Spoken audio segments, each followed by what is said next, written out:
Hey everyone, it's once again Lars Lehmann for Warwick in Germany, and today we are going to talk about how you can find the perfect bass cab or cabs for your bass amp. We're going to talk about watts and ohms and what to bear in mind if you're looking for that perfectly dynamic bass sound without doing any damage to your amp or cabs. Let's go.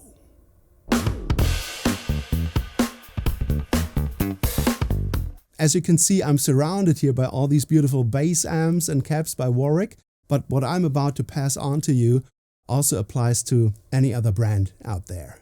Okay, so let's say you've been working with this tiny little bass combo amp for the last few months or years, for the first steps of your career, and now you just got this beautiful big bass amp because you want to take it one step further.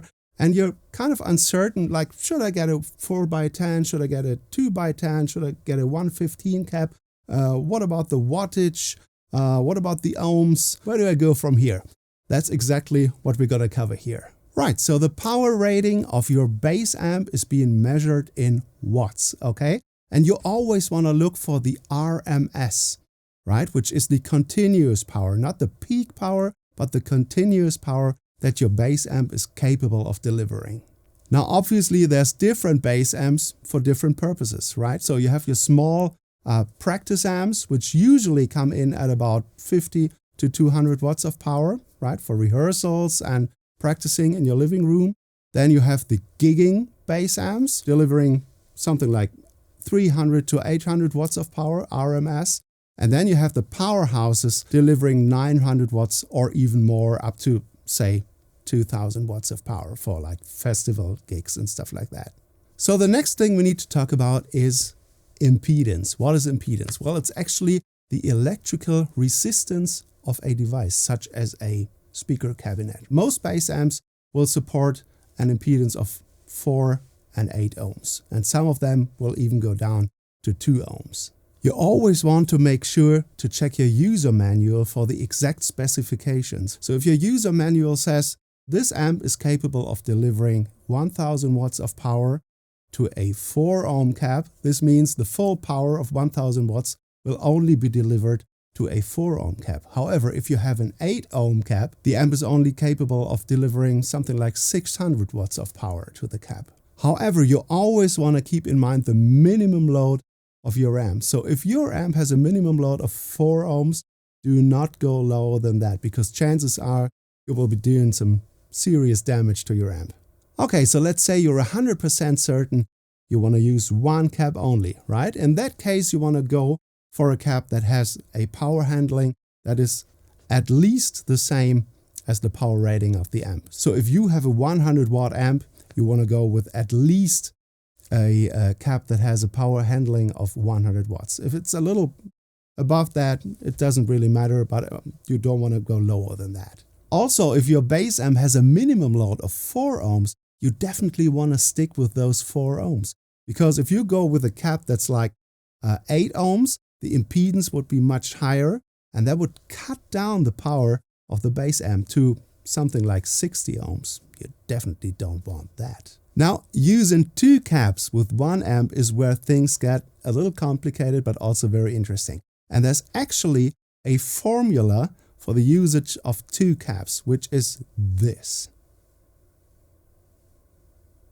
Now, since most modern bass amps have a minimum load of 4 ohms, it becomes obvious that the best choice would be 2 8 ohm cabs, right? And there's actually 2 ways how you can connect your amp to those 2 cabs. You can either go from the speaker out of your amp to the first cab, and then from the connector panel of the first cab to the second cab.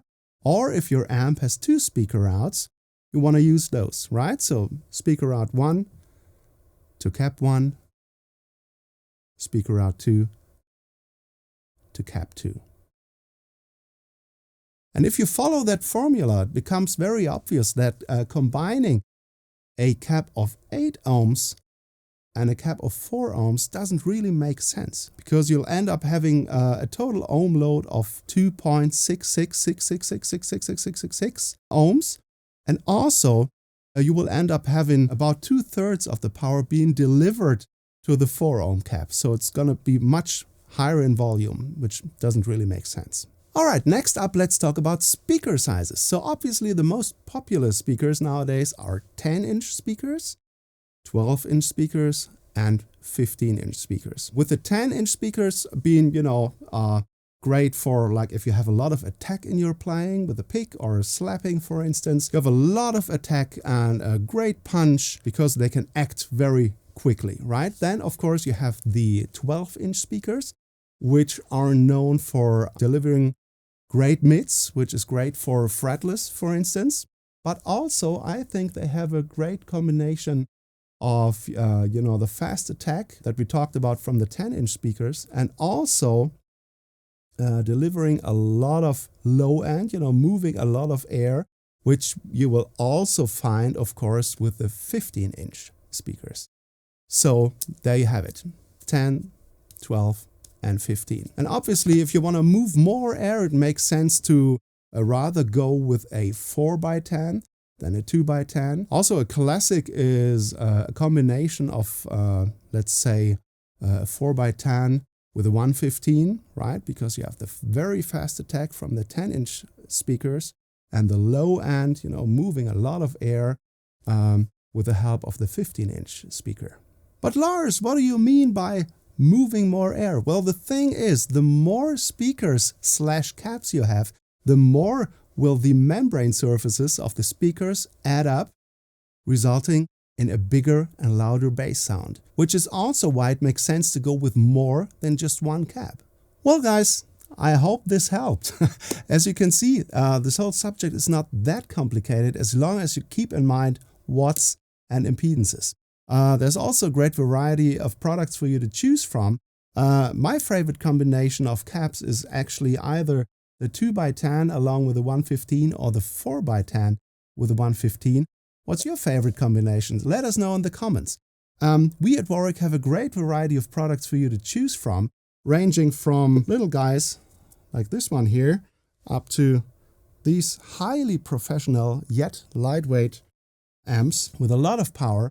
We have lots of caps for you to choose from. Feel free to check those out. If you like this video, please smash those like and subscribe buttons, hit the bell for notifications on new videos. Feel free to leave us a comment. That's it from me. I'm Lars, and I hope to see you next time. Bye-bye.